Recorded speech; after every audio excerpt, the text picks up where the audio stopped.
بسم الله الرحمن الرحيم. ومن يغفر الذنوب إلا الله.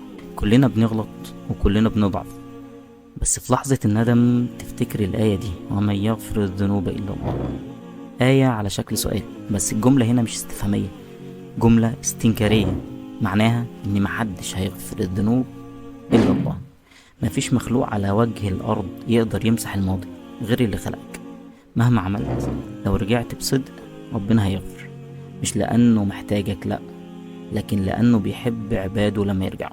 يمكن الناس تفتكرك بذنبك، لكن ربنا بيمسح الذنب كأنه ما كانش. فما تسيبش الشيطان يقولك خلاص فات الأوان. الشيطان هو اللي عايزك تيأس. ارجع لربك وقولها وانت مطمن، ومن يغفر الذنوب إلا الله. دي مش جملة، ده وعد بالرحمة والمغفرة. لو شايف ان محتوانا مفيد، ما تنساش تعمل لايك وشير، واشوفكم على خير. سلام.